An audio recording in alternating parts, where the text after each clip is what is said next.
Vamos ahora con nuestra primera entrevista. Nos acompaña el presidente actual del Tribunal Constitucional, Francisco Morales. ¿Cómo está, señor Morales? Señor Ghibellini, muy buenas noches. Bien,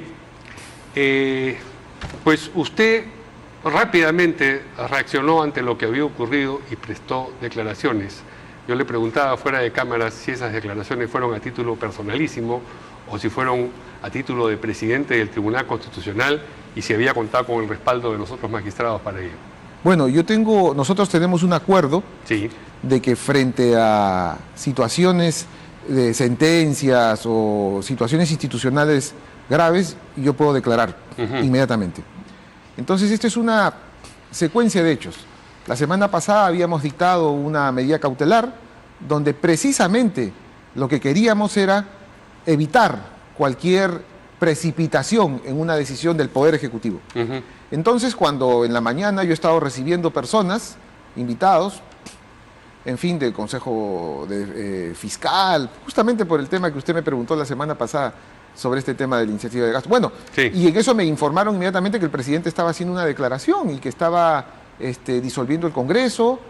Entonces, mi primera reacción, ¿pero cómo? ¿No están haciendo caso de lo que hemos dicho? Que de disolución nada, estaba cerrándolo, porque para disolverlo hace falta pasar por un procedimiento constitucional. Claro, o el cierre, o lo que sea, ¿no? O sea, el cierre del Congreso, efectivamente, como usted lo precisa lingüísticamente. Entonces, y en acto seguido escuché la declaración de que intervenían el Poder Judicial, el Ministerio Público, el sistema de justicia. Exactamente, justamente el núcleo central de cualquier sistema democrático. Así es. Inmediatamente llamé a mis colegas y convoqué a un pleno de emergencia, ¿no? Para evaluar la situación, porque como usted comprenderá, en ese momento no tenemos cualquier información, no sabemos qué están pasando con las Fuerzas Armadas, la Policía Nacional, el Congreso, ¿no? Entonces, inmediatamente hicimos una valoración rápida, yo también hice una valoración como presidente y consideré indispensable en esta época de comunicaciones rápidas dar un mensaje claro y firme de que el Perú no se puede permitir un quebrantamiento del orden constitucional de ningún tipo. Claro, ahora uno está acostumbrado a que el Tribunal Constitucional se pronuncie cuando ha sido consultado acerca de algo, cuando ha sido llevada a su atención alguna disputa, alguna denuncia o demanda, mejor dicho, por competencial. Este no ha sido el caso, pero requería efectivamente un pronunciamiento porque había sido tocada la entraña constitucional de la República. Claro, como usted bien dice, prácticamente nos querían, no voy a decir disolver, pero sí intervenir, desaparecer. Y nosotros en ese momento no sabíamos qué podía ocurrir. ¿A usted lo sorprendió? Hace un momento yo reflexionaba acerca de lo poco sorpresivo que era lo que había ocurrido hoy, habida cuenta de las cosas que decía durante la campaña en la primera vuelta Pedro Castillo Terrones. Como usted ha mencionado, el presidente tiene un consejo de ministros. Sí. Un consejo de ministros donde hay abogados, juristas, ¿no? Entonces, pues, o sea, lo que se ha hecho es lamentable, ¿no? Por emplear una expresión elegante, terrible, es patético, ¿no? Sí. Tragicómico, ¿no? Pero yo le preguntaba si usted se había sorprendido. Bueno, la verdad que creo que... O sea, nos ha tomado por sorpresa el día, un día anterior al feriado, ¿no? Pero de que había un hilo conductual de declaraciones, estaba pendiente, estaba latente ese peligro, definitivamente. Vamos a recordar, si tenemos ya el video a la mano, el momento en el que Pedro Castillo, candidato, hablaba sobre el Tribunal Constitucional. La demanda de los maestros está dormida en el tribunal. La plata de la ONP, que no se quiere defender su demanda de ellos, está en el tribunal. Todo está en el tribunal. Entonces, ¿para qué queremos un tribunal? Y lo peor, que hay que desactivar la Defensoría del Pueblo. Bueno, el tribunal se refería al Tribunal Constitucional, pero él también ha hablado de desactivar el Tribunal Constitucional. No sé si tenemos ese video en particular, porque ese era aquel al que aludíamos. Esto también es grave, por supuesto, desactivar la Defensoría del Pueblo. Es que eso no se puede hacer. Sí. O sea, alguien que llega al gobierno, ¿no? Y esa es una lección para todos los que se presentan a candidatos, no pueden hacer lo que quieren. O sea, hay un marco constitucional que respetar, ¿no? Entonces esto no se puede permitir. Por eso es que creo que salimos rápido para dar un mensaje de calma a la ciudadanía y de firmeza, ¿no? Para que nadie prosiga o quiera siquiera intentar seguir este exabrupto, esto que mal se planteó, ¿no? Por eso en un momento dijimos que desde el punto de vista constitucional, ¿no? No debíamos obediencia a un gobierno usurpador, claro. O sea, prácticamente su gobierno se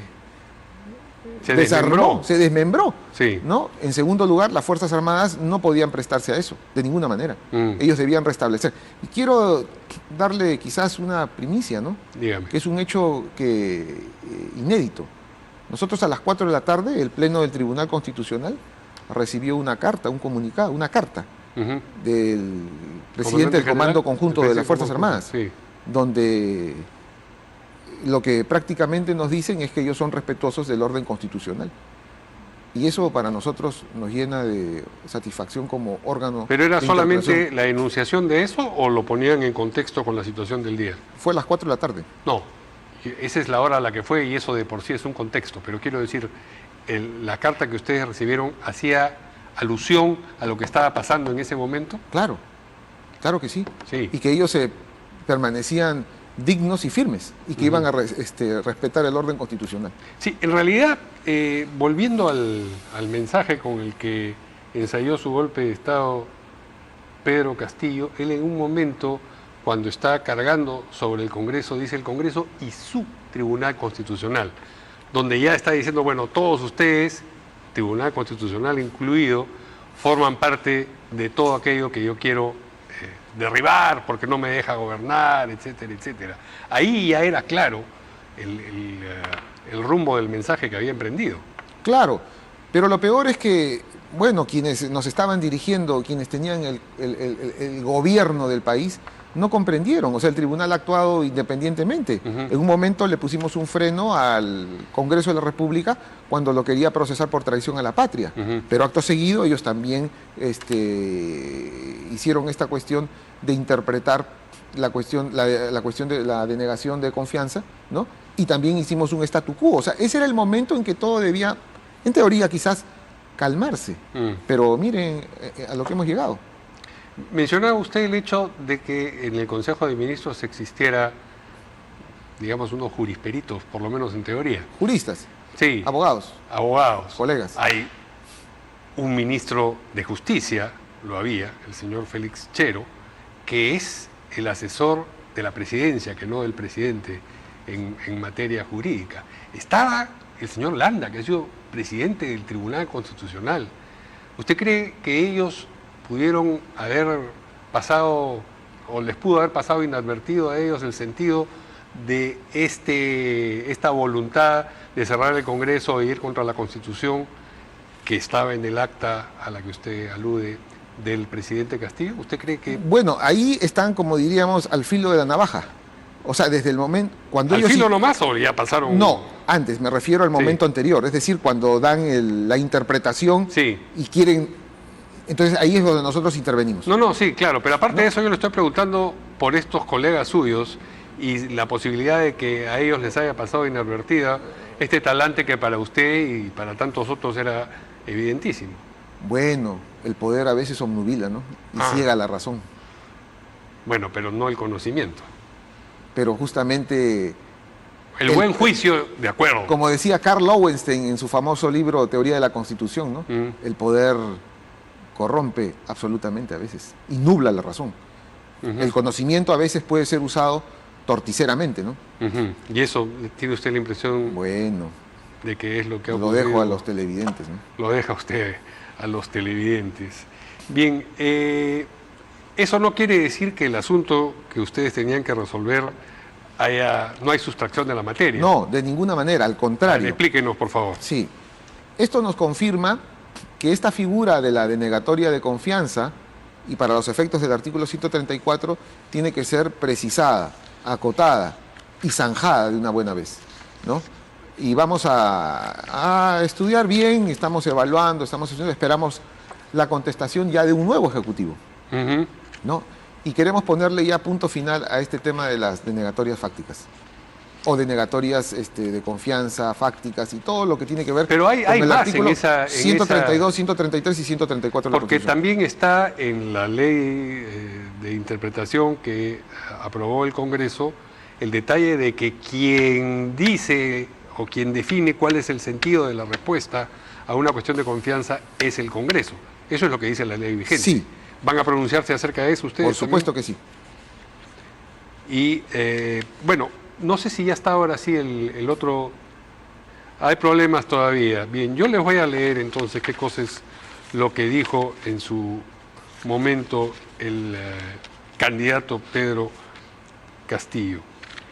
El 14 del 3 del año en el que estaba en campaña, que esto es el 2021, ¿no? El Congreso hoy aprueba normas por lo que dice la calle, pero este gobierno va al Tribunal Constitucional y este falla en contra del pueblo. Vamos a desactivar en el acto del Tribunal Constitucional y el tribunal siguiente tiene que ser elegido por mandato popular, así como todos los jueces y fiscales. El tribunal siguiente tiene que convertirse en un tribuno del pueblo para defender sus verdaderos intereses. Eso fue lo que dijo. Y ante eso es a lo que yo le preguntaba si cabe sorprenderse de que haya intentado un golpe de Estado hoy día. Bueno, pero yo, ¿qué le puedo decir sobre eso? Sobre esas declaraciones políticas en su momento de campaña. Claro, pero la campaña es la declaración de aquello que pienso, por si acaso, si yo llego al poder, esto es lo que quiero hacer, o sea, que apóyenme para poder hacerlo. Eso es una campaña, ¿no es cierto? Claro, pero esas declaraciones demuestran pues un desconocimiento, ¿no? Son declaraciones altisonantes, ¿no? Que a veces quieren ir a las pasiones del pueblo, ¿no? Uh-huh. Entonces hay un gran desconocimiento. Y eso es en general, ¿no? Adolecemos nuestro país, como lo dijimos, nuestra república no se puede caer a pedazos, ¿no? Claro, Y pero eso uno es un esperaría gran mal. que una persona que postula a la presidencia, y más todavía una persona que llega a la presidencia, se empape de estas materias, ¿no? Pero usted mismo lo ha dicho. Tenemos un gravísimo problema en nuestro sistema político. Uh-huh. Y eso no solamente es a nivel de las candidaturas a la presidencia, a los gobiernos regionales. ¿Cuál ¿no? de todos es ese problema?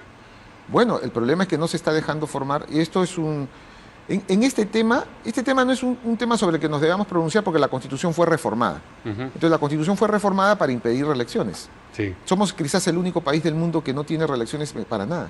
Entonces, ¿cómo van a formar a los gobernadores, a los alcaldes, a los políticos? Uh-huh. Entonces, últimamente hay demasiada improvisación, Uh-huh. ¿no? Y hemos visto que no solamente es improvisación, sino hay un afán, ¿no?, de ir por un botín.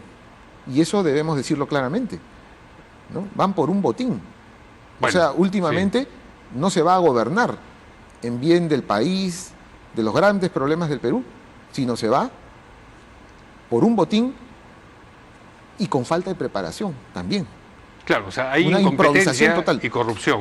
De Incompetencia. las dos cosas en dosis Entonces, similares y la combinación lo que es no debemos letal, hacer sí. es dejarnos llevar por las pasiones y por la demagogia.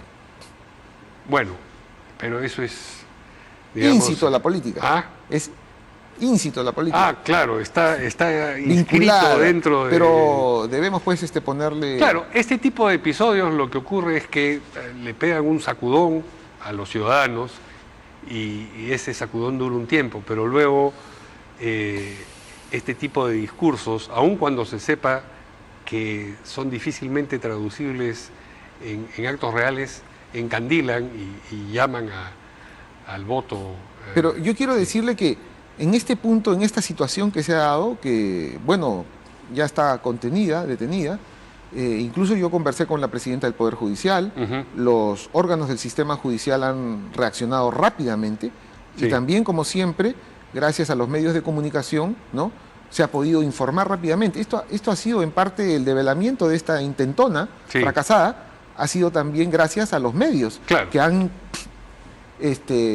conjurado también Y al, rápidamente, digamos, inmediatamente. Yo en la mañana a he dado- las redes y a todo. Es decir, Exactamente. el señor Castillo se creyó que había viajado en el tiempo, que podía dar un golpe como el de hace 30 años, o quizás como los de hace 50 o 60 años, y que el asunto pues iba a resolverse rápido. Creo que había viajado en el tiempo, que había viajado en el espacio, creo que estaba en Venezuela.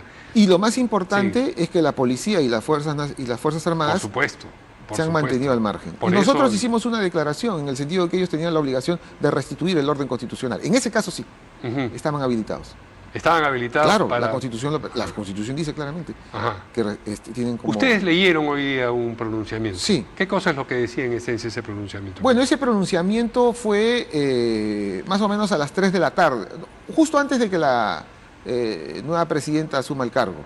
Entonces nosotros hicimos una evaluación, es un pronunciamiento, es un video que está, no sé si lo pueden pasar después en un ratito, está en nuestro Twitter, lo hemos pasado, y es muy sencillo, lo que hacemos es establecer que somos una democracia representativa, que ya usando los mecanismos de la Constitución hay una nueva presidenta e invocamos a la calma y a que todo siga normalmente, porque eso es importante para la paz y la gobernabilidad en el Perú.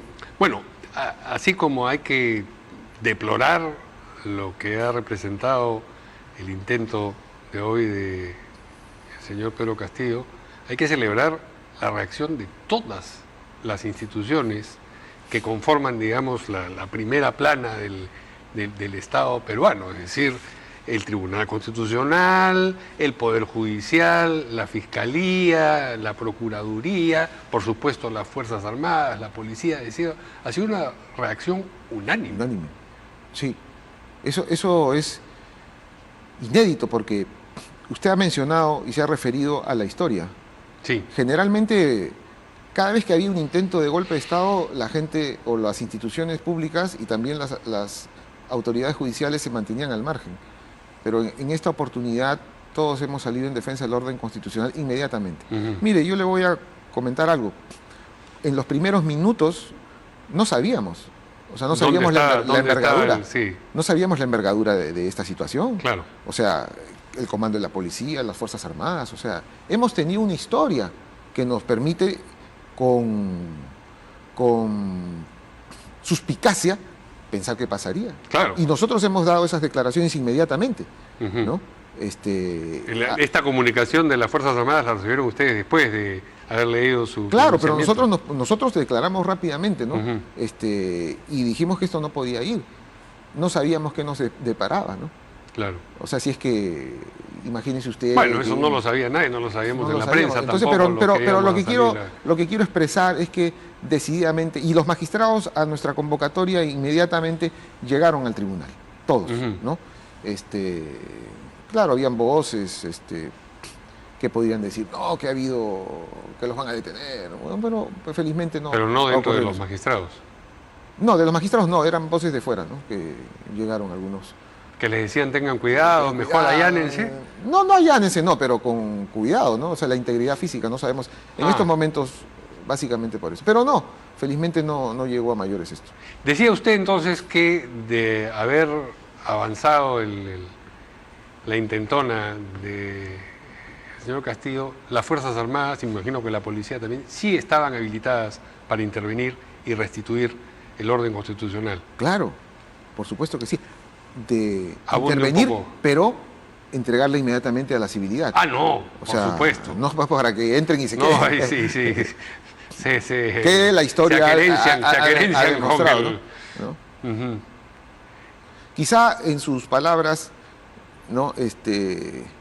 Quizá esta era la crónica de una muerte anunciada, ¿no? Quizás. Pero bueno. ¿Qué pasa con los ministros que han renunciado después del golpe? Y ¿qué va pasando con ellos, sobre todo mientras más se han demorado en decir, caramba, qué horror, yo con mis convicciones democráticas no puedo acompañar esto que se veía desde el acta de la que hemos hablado? Bueno, ya ahí el órgano competente es el Congreso de la República, ¿no? Y entonces tendrán que hacer las evaluaciones respectivas. Y eventualmente el Poder Judicial. Ahora, yo creo que en esta situación pues tiene que haber, tendrán que haber pues los procesamientos correspondientes. Por ejemplo, la fiscal de la Nación ha intervenido rápidamente, ¿no? ¿Se refiere usted a que ha ido a la prefectura? Claro, o sea, ha sido rápido. Sí. No, en general. O sea, todos han actuado. La reacción ha sido...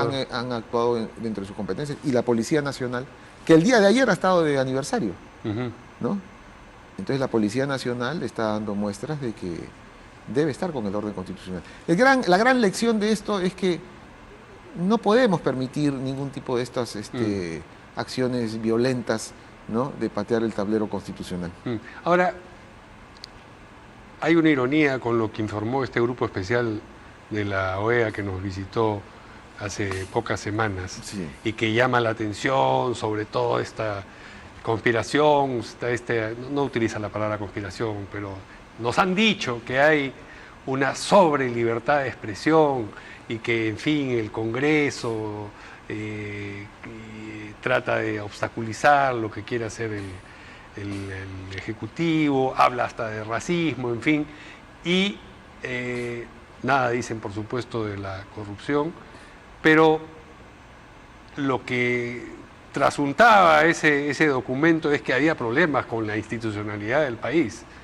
En este caso, la institucionalidad ha prevalecido y el único que ha quedado fuera de la institucionalidad es quien los llamó para que vinieran y a quien en buena cuenta apañaron con ese documento, ¿no? Claro, y yo le voy a contar algo. Por favor. La comisión de alto nivel fue a visitarnos. Ajá. Entonces estuvieron por espacio de 1 hora en la sede del Tribunal Constitucional. Nosotros dijimos que podían visitarnos y fueron. Entonces, en las preguntas, la conversación que tuvimos, recuerdo mucho que el canciller de Costa Rica preguntó: ¿existe en el Perú la posibilidad de un golpe de Estado? Entonces, claro, contestaron varios magistrados, yo también, y dijimos, bueno, la posibilidad siempre existe. Siempre existe, teniendo en consideración la historia del Perú. Y dijeron, pero lo que sí le dijimos es, pero casi siempre los golpes de Estado han venido del Ejecutivo. Claro. Eso se lo dijimos o la Fuerza Armada o el Ejecutivo. Y le dimos el ejemplo de lo que ocurrió en el 2019, cuando el presidente Vizcarra se tomó un selfie con el Comando Conjunto de las Fuerzas Armadas. Que usted entiende no debió tomarse. Definitivamente no, pues. Eso es un acto deliberativo.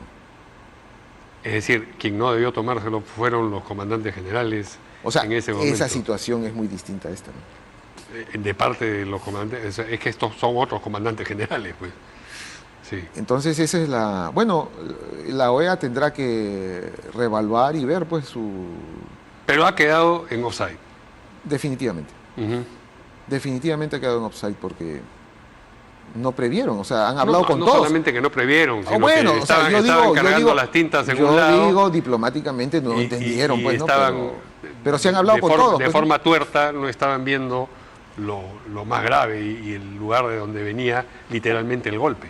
La OEA lo que debería hacer, bueno, esto ya es un comentario aparte, no lo hago como presidente del Tribunal Constitucional, quizá como profesor, pero fíjese, o sea, en 2 días viene una comisión de cancilleres, de ministros de Relaciones Exteriores del más alto nivel, que obviamente están preocupados en los problemas de su país. Y entonces en 2 días van a poder tener una comprensión de lo que sucede en el Perú. Usted mismo está haciendo alusión a los actos de campaña del expresidente, que ya nadie se acuerda. No, ¿cómo no? Algunos sí, otros no. Claro. No, o sea, Nunca ha habido que olvidarlos. Nosotros no nos hemos olvidado. No, pero digo, o sea, la gente se olvida y entonces 2 cancilleres van a venir en 2 días. Perdón, los cancilleres van a venir en 2 días y que van a hacer una evaluación de la situación política del Perú, de esto que el Perú viene viviendo de hace varios años. Pero aún así, perdón, ellos escucharon testimonios de todos lados, pero reprodujeron solamente una parte de esos testimonios. Y en la selección de esto reproduzco y esto no, hay un sesgo. Definitivamente, puede ser que sí. Pero lo que yo voy es al mecanismo. Sí. O sea, ese mecanismo no es el idóneo. El de venir y tratar de empaparse de la realidad en 2 días. En unas horas. Claro. Rápido, porque están muy ocupados. Porque son cancilleres que tienen una agenda, entonces tienen que tal día, a tal hora y nada más. Entonces vienen a las voladas. No, pues... Si venía una misión debía estar, pues, ¿cuánto? Meses, ¿no? Algunos meses, por lo menos, ¿no? Un par de semanas, por lo menos, para hacer bueno, ya un mes siquiera, ya para que conozcan el Perú también. Muy bien, pues muchas gracias al presidente del Tribunal Constitucional, el señor Francisco Morales. Gracias, señor Givelín. Esta importante entrevista.